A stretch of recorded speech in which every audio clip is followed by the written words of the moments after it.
여러분, 코로나19는 산업의 지형까지도 엄청나게 뒤흔들고 있습니다. 이 언택트 이코노미라는 게 보지 않고도 모든 일을 할 수 있다는 이야기잖아요. 옛날 같으면요, 화장품을 온라인으로 산다, 있을 수 없는 일이에요. 심지어 신발도 온라인으로 산다, 있을 수 없는 일이에요. 근데 요즘은요, 화장품뿐만 아니에요. 심지어 입는 옷까지도 온라인으로 지금 사고 있습니다. 그만큼 온라인이 대세예요, 대세. 이것을 거스를 수가 없습니다. 자동차도 온라인으로 사, 자동차 용품도 온라인으로 사, 음식도 온라인으로 사, 농축산물도 온라인으로 사, 온라인으로 안 사는 게 없어요. 지금 패션이나 문화나 모든 상품들이 지금 온라인으로 팔리고 있는 겁니다. 그러면 산업의 구조가 완전히 온라인으로 넘어가고 있다는 이야기죠. 온라인으로. 이제 여기서 대안을 찾아야 되는 거예요. 저는 오프라인과 온라인의 변화, 쉽게 말하면 소매업의 종말, 저는 올 거라 보거든요. 시간이 문제지 결국 소매업의 종말은 올 수밖에 없겠구나, 이렇게 생각을 한 거예요. 오프라인 소매업은요, 그렇게 종말을 맞을 수밖에 없습니다. 자, 앞으로 보세요. 이제 점점 자영업자, 식당을 보더라도 굉장히 양극화가 될 겁니다. 양극화는 점점 심해질 가능성이 커졌어요. 규모가 크고 서비스가 좋고, 그러면서 가족끼리 갈 수 있는 곳, 이런 자영업자들은 점점 좋아지지 않을까 저는 싶어요.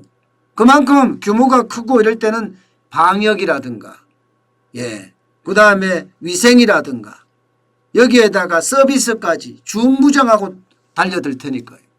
분명히 거기는요, 어떤 다른 변화가 있을 겁니다. 게다가 옛날보다가 이 임차료는 분명히 낮아질 거예요. 임차료가 낮아질 수밖에 없는 환경이니까. 그러면 생계형 자영업자는 어떻게 될까요? 생계형 자영업자는요, 그 어느 때보다 어려워질 겁니다. 그 어느 때보다. 오프라인 소매업의 종말이다, 이 말에는요, 생계형 자영업자들 입장에서는 어찌 보면 충격이 될 수도 있을 거예요. 그렇게 사람들이 이미 예상을 하고 있어요. 오히려 그 생계형 자영업자를 하는 것보다가 규모의 경제가 갖춰져 있는 자영업자들에게 가서 직원으로 일할 수 있는 그런 쪽으로 더 발달되지 않을까 싶을 정도입니다. 제가 싱가포르를 갔을 때입니다. 저는 식당이, 그렇게 큰 식당을 처음 봤어요. 점버랜드라는 식당이었는데요, 주로 해산물 요리를 하는 곳입니다.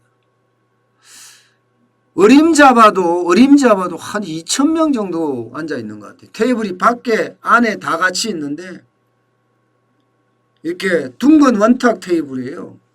거기다가 이제 4명, 5명씩 앉아서 먹는 그런 자리인데, 요리 시키면 원탁 테이블에다 올려놓으면 이제 덜어서 먹는 그런 구조로 되어 있거든요. 야, 이거는 하나의 기업이다. 식당 하나가 이렇게 큰 기업으로 만들 수 있을까? 저는 그런 생각을 하게 됐거든요. 아, 저거 봐라. 한 식당에서 1년에 매출액이 100억 정도 된다고 하더라고요. 대한민국 그렇게 가지 않을까요?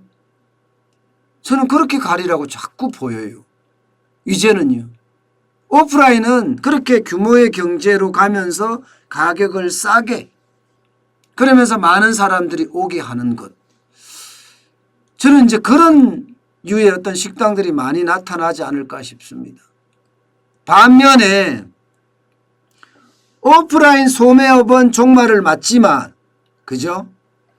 이게 온라인 오프라인 소매업은 더 커질 거예요.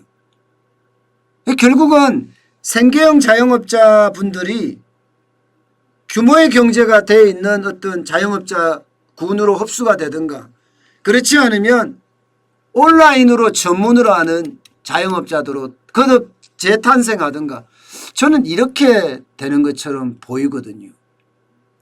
요즘 배달만 하더라도 엄청나잖아요. 온라인을 안 들어가면 장사가 없습니다. 장사가. 그만큼 오프라인 소매업은 점점 떨어지고 온라인 소매업은 점점 늘어납니다. 물론 그렇게 이야기하시는 분도 있더라고요. 규모의 경제가 되는 식당이다, 더 빨리 망한다, 이렇게 말씀하시는 분들도 있어요. 그런데 여러분 잘 우리가 생각해 보자고요. 집에서 밥해 먹나요?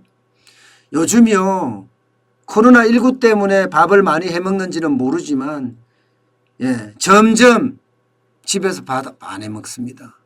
우리 아이들도 보면 나이가 먹었는데도 집에서 음식하기 귀찮아해요. 안 하려고 해요. 우리 아이들도요. 시켜 먹자 하고 나가서 먹자 합니다. 이제 우리 아이들이 20대 이제 후반이거든요.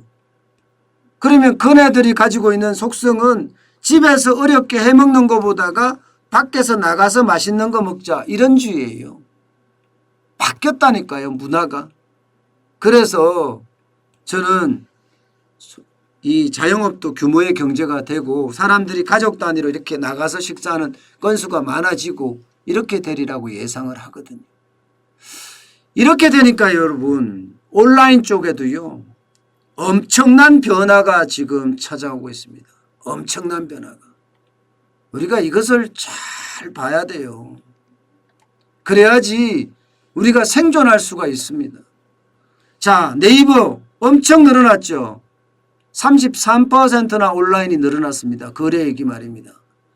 그 다음에 옥션이나 지마켓, 지구라고 하는 거죠. 2%. 이거는 외국계 기업이죠. 이베이 겁니다. 이베이.